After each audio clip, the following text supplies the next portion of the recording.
The Enneagram is a sacred symbol.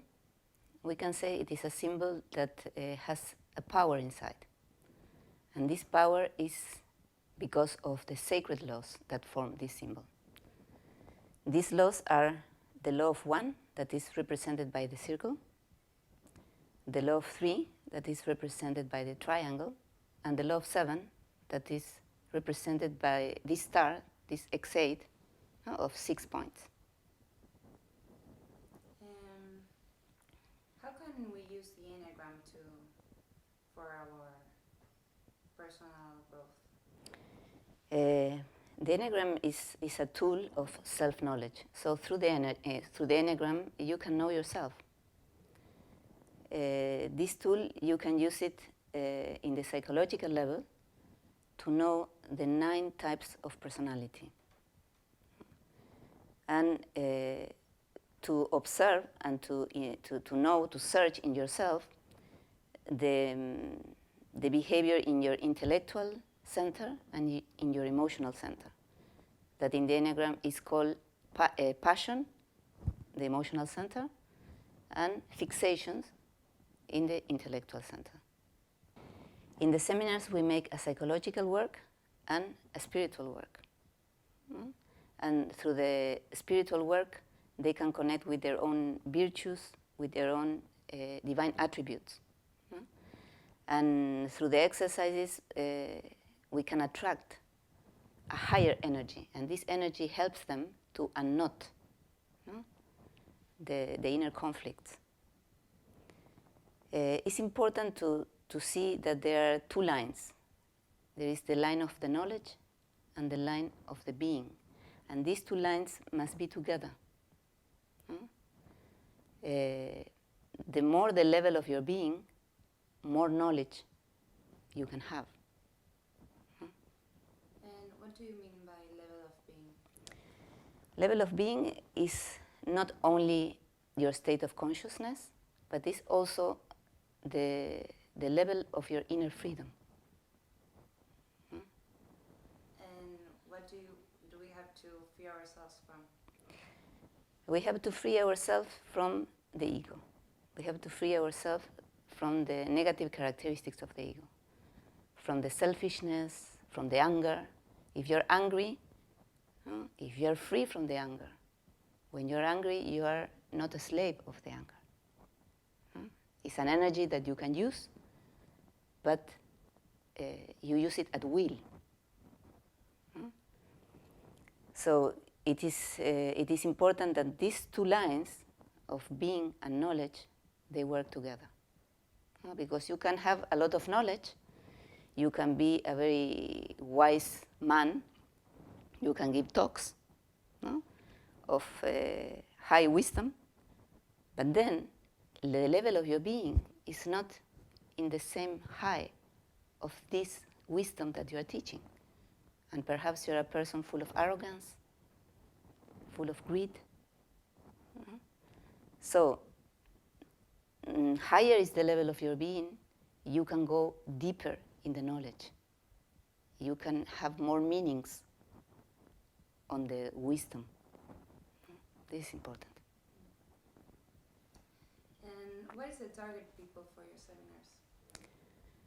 We can say that everyone is welcome. We say that we have a heart, and this heart is longing to come back home, we can say. So in the moment the divine is touching a heart, this longing awakens. And you want to go for it. And this is deeply connected with love. The longing is like a thread that connects you with this divine love. We say that love is the most powerful energy that exists, because love not only makes you to be together, but also love heals you. Love creates a longing to come back, to come back to your origin. So we say that the longing is very important in the way, because the longing is like the sweet pain of belonging to God. So we share, all the human beings, we share an intimate secret, I can say, and this secret is that we couldn't forget our real love, and this is the divine. So everyone that wants to know the truth about himself, everyone that wants to know the truth about the existence, that wants to reconnect with the real self, is welcome. Is there any condition to participate? No, there is no condition. Everyone is welcome, of course. The only condition is to be ready to look inside yourself. This is the only condition. If you're ready for this, you're welcome. What would be the benefits of doing the seminar? The benefits will be that the students will receive a very deep knowledge about themselves. A very deep knowledge about both sides, about the ego and about the essence, about what is illusion and about what is reality inside of them, of the light and the shadow. And at the same time, they will get in contact with a high energy, with a divine energy. And as I was saying before, this energy has the power to create a change inside. How can one person recognize that they are not living in his heart? The sign that the person is not living in the heart is easy to be seen, and is the pain, is the suffering. When someone is not living in the heart, it means that it's living in the ego, and the ego brings suffering to the life of someone. Because, for example, if you are with anger, you are caught by this anger, no? As we were saying before, and you cannot free from it. And life is bringing difficult situations for both, for the one that is in the heart or for the one that is living in the ego. But they deal with what is coming, what is happening, in a very different way. The one that is in the ego, every situation is creating pain. Every difficult situation creates pain because the person doesn't know how to deal with it, because it has not a real direction. And if you don't have an aim in life, a real direction, the difficult situations affect you in a painful way. If you're in the heart, because the divine has touched you in a way inside and has awakened you the longing to come back home, you are more in a state of agreement with what is happening, in a state of thankfulness to what is happening. We say that this life is like a game, like a divine game. And in this game, there is only one player, and this player is you. And this, we call it the single player mode. But usually the human beings are playing in the multiplayer mode. This means I am a player, but all these people around me are also players. And who is the responsible one for my sufferings? Them. No, I'm not responsible. No? And the others can be your couple, can be your children, your parents, your boss, can be the weather, can be God himself. No? And what is the good thing to change to the other mode, to the single player mode? In the single player mode, as you are the only player, the others are only helpers, are only mirrors, or are people that are triggering in you inner states, but for you to know yourself. And this is the mission in our life, to know who we are, what we are doing here, for what we were created. So if we play in the single player mode, we say, I am responsible for my life, and whatever is happening to me has to do with me and with no one else. Like this, you begin to live in the heart. Like this, you diminish a lot the amount of suffering in your life. Because you cannot make anyone responsible, only you. Why I am attracting this person to my life? Why I am attracting this situation to my life? Why is always happening these same things all the time? They are showing me what about myself? If you live in the single player mode, life becomes easier and you can act. You can act. Because purifying your heart, looking inside, and trying to make an inner change will create a change in the outside, in your relationships, in every event in your life. So everybody needs to know themselves, to know about Enneagram, to learn about this. Yes, of course. It would be good for everyone, but everyone has its own time. You must hear the call. When the call, you hear this voice inside, you go. Before, there is no need. And have you seen changes in the people that do the seminars with you? Have you seen that? Yes, I have seen changes. And it's very nice to see light in the faces of the people. Because when you begin to work on yourself, it brings an inner joy. Even you cannot reach perfection, perhaps, but only to make steps towards yourself brings happiness, inner happiness.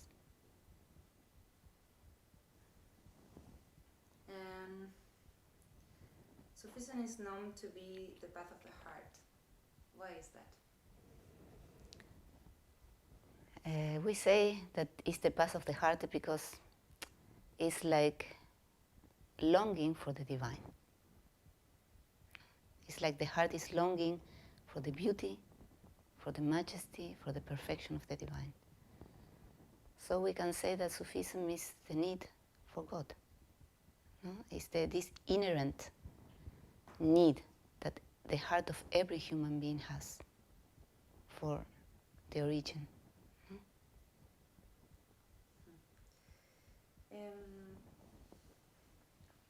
What do you think is experienced during the seminar?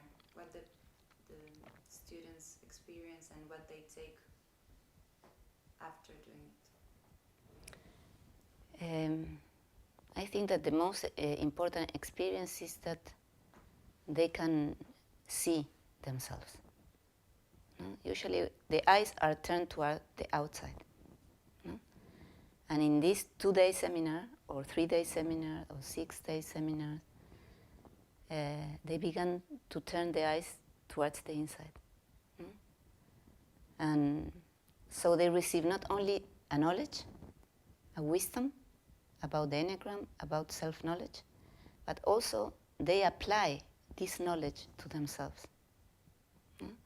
So this knowledge, it becomes their knowledge because they can experience it. And in the moment it becomes your knowledge, this can make the change inside. So the students, when they go out from the seminar, I can say that they go with tools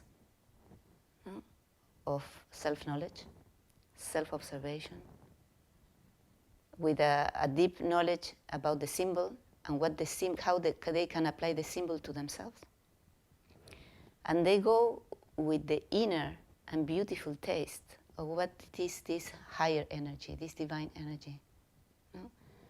That when it touches you, it makes your heart open. And it's an incredible experience to feel this. This is what they take with them. Can you tell us about your journey in this path? Yes, I was beginning this journey when I was 21 years old. I was beginning in a 4th-way school, a school of Gurdjieff. I was doing transpersonal psychological work there. And I was also knowing the Enneagram for the first time in this school. and I was working with it since that moment. 3 years later, I was meeting a Sufi master, and I was taking initiation with him, a master of the Naqshbandi Sufi way, Naqshbandi Sufi order. And I am walking this path since that time, more than 30 years ago. My meeting with him was a strong meeting, I can say, because I was not really searching for a path, for a spiritual path. I was making a psychological work. And when I met him... by coincidence? Or? No, I was not by coincidence. I was going to London to meet him, no? Because I knew that Gurdjieff was going to the Naqshbandi Sufi way because he wanted to know the esoteric knowledge about the Enneagram. No? Gurdjieff was knowing the external knowledge in Sufi schools from Central Asia, but he knew that the essence of the Enneagram was in the hands of the masters of the Naqshbandi Sufi order. And I was knowing this, and I was going to meet Maulana Sheikh Nasim. He was the master of the Naqshbandi Sufi order till some years ago. He passed away. And I can say that even I was not looking for a master, but I fell in love with him. I didn't care which path he was following. It could have been Buddhism, Hinduism, Taoism, Sufism. But I felt in my heart that he was a real one. And this was touching me deeply. I felt that he could embrace me spiritually. And that's why I took initiation with him, and I was following him. So I was working in both lines. No? The psychological that I was beginning was the Gurdjieff teachings, and then the spiritual that was really giving the meaning of every practice I did in the Gurdjieff school. The meaning was being given by the Sufi way, the Naqshbandi Sufi way. And when did you start to teach? I was beginning to teach 15 years ago with my first seminars, and I was beginning by order of Maulana Sheikh Nasim. No? He was saying to me, the knowledge that you have, you cannot keep it for yourself. You have to give it to the people. And so I am trying to please him, no?